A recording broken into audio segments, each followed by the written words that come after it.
ಇವನವನಿ ಹುಡುಗಿ ಶಿವಲೀಲಾಗ ಬೆನ್ನು ಹತ್ತಿ ಈಕಿ ಬರೇ ನಮಗೆ ಆಸೆ ಹಚ್ಚಿ ನಮ್ಮ ಕೈ ಹಿಡಿದು ಕುಣಿದ ನಮ್ಮ ಅಭ್ಯಾಸ ಎಲ್ಲ ಹೊಯ್ಕೋತ ಹಚ್ಬಿಟ್ಟು ಈಗ ನಾವು ಸಾಲ್ಯಾಗ ಫೇಲ್ ಹೋಗ್ಬಿಟ್ಟು ಇನ್ನು ಮುಂದೆ ನಾವು ಏನು ಮಾಡಬೇಕು?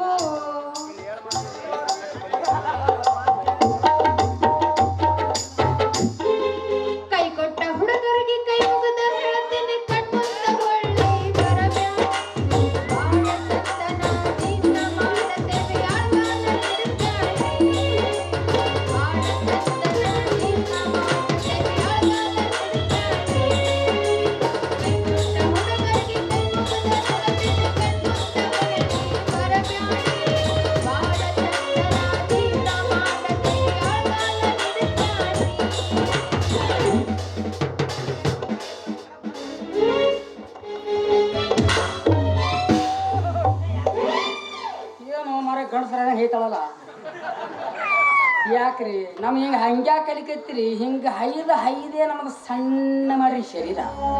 ಅಲ್ರಿ ನನಗೇನ್ ಗೊತ್ತಾ ನೀವ್ ಹಿಂಗ ದಾರ್ಯಾಗ ನಿಂತಿರಿ ಅನ್ನೋದು? ನಾವೆಲ್ಲ ದಾರಿ ನಿಂತೀವಿ ನನ್ನ ತಾಯಿ, ದಾರಿ ಬಿಟ್ಟೆ ನಿಂತೀವಲ್ಲ ನಾವು. ದಾರಿ ಬಿಟ್ಟು ಬಹಳ ದಿವ್ಸ ಐತ್ರಿ ಶಿವಲಿಲ್ಲ ಅವ್ರಿ. ಅಲ್ಲ ಹಂಗೆಲ್ಲ ದಾರಿ ಬಿಡಬಾರ್ದ್ರಿ ಗುರು. ದಾರಿ ಬಿಡದು ಇನ್ನೇನ ಮಾಡ್ಬೇಕ್ರಿ? ನಿಮ್ಮಂತ ಹರಿಯಾದ ಎಳಿ ಹುಡುಗಿಯಾರ ನಮ್ಮ ಕೈ ಹಿಡಿದು ಕುಣಿದ್ಯಾಡಿ ಹೊತ್ತಿರಿ ಗಿಚ್ಚಿಗಿಳಿಯೋದಂಗ. ನಿಮ್ಮ ಗುಂಗನ್ಯಾಗ ನಮಗ ನಿದ್ದಿನೂ ಬರೋದಿಲ್ಲ. ಊಟಕ್ಕೂ ಕುಳಿತ್ರ ವಂಕ್ ಅತ್ತದ್ರಿ. ರಾತ್ರಿ ಮನ್ಕೊಂಡ ನಿಮ್ಮ ಹಾಸ್ಯ ಒದ್ದಾಡ ನೋಡವ. ನಮ್ಮ ತ್ರಾಸ ನಿಮ್ಗೇನ ಗೊತ್ತ್ರಿ? ಹಾಸ್ಯಾಗ ಬಿದ್ದ ಹಂಗ್ಯಾಕ ಒದ್ದಾಡ್ತೀರಿ? ಗಟ್ಟಿಯಾಗಿ ಹಿಡ್ಕೊಂಡು ಮಕ್ಕೋಬೇಕ್ರಿ. ಏನು ಗಟ್ಟಿಯಾಗಿ ಹಿಡ್ಕೊಂಡು ಮಕ್ಕೋಬೇಕು? ತೆಲುಗಲ್ಲಿ ಕೆತ್ತೆ ಹಿಡ್ಕೊಂಡ್ ಮಕ್ಕೋಬೇಕೇನು? ತೆಲುಗುಂಬ ಅಲ್ರಿ. ಅಲ್ಲ ನಾನಿದ್ದೀನಲ್ರಿ ನಿಮ್ ಜೊತೆಗೆ, ಯಾಕೆ ಚಿಂತೆ ಮಾಡ್ತೀರಿ? ನಾನು ಇದೀನಲ್ಲ ನಿಮ್ ಜೊತೆಗೆ. ಎಲ್ಲ ಲಿಂಗೇಶ್ವರ ಮಹಾರಾಜಕ್ಕೆ ಇವಾಗ ಬೆತ್ ನೋಡ್ರಪ್ಪ ಜಾರಿ ಸುತ್ತದಾಗ ಶಿರಿಲ್ಲ ಅವ್ರೆ ನನ್ನ ಮದುವೆ ಆಗ್ತೀರ ನೀವು? ನಾನು ನಿಮ್ಮನ್ನ ಮದುವೆ ಆಗುವುದಿಲ್ರಿ. ನಾನು ಮದುವೆ ಆಗೋದು ಆ ಮಲ್ಲೇಶನ. ಸಂತಾನ ತಂದಿಟ್ಟೆವ ನನಗ ಊರ್ಲ. ಹಾಗಾದ್ರೆ ನಾವೇನು ಯಾಕೆ ಮಾರಿ ಮಾಡತ್ತೀನಿ ಲಾಭೋ ಲಾಭ. ಅಲ್ಲ ನೀ ಯಾಕೆ ಹೊಯ್ಕೋತೇವ ಮಾರಯ್ಯ?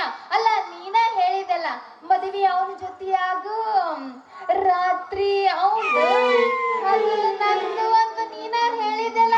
ಅದಕ್ಕೆ ಯಾಕೆ ಚಿಂತೆ ಮಾಡ್ತಿ? ಇದು ಖರೇನೆ ಹೇಳ್ತೀರಿ ಶಿವಲೀಲೆ ವೈರನು? ಗಿಡ್ಡ ನಿನ್ನ ಮ್ಯಾಲ ಆಣಿ ಮಾಡಿ ಹೇಳ್ತೀನಪ್ಪ, ಈ ಮಾತು ಖರೆ ಐತಿ. ಮತ್ತೆ ಇದೇ ಅವ್ರ ಜಾಸ್ತಿ ಬೇಡ ಹೋಗಿಲ್ಲ.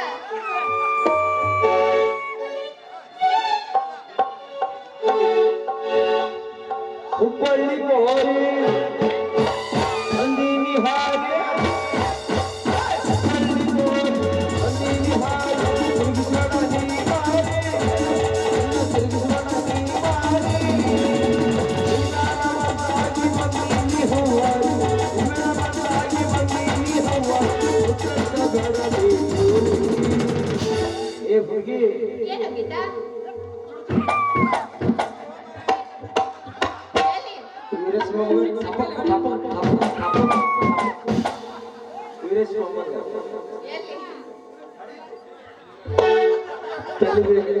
छोटा छोटा वाला सही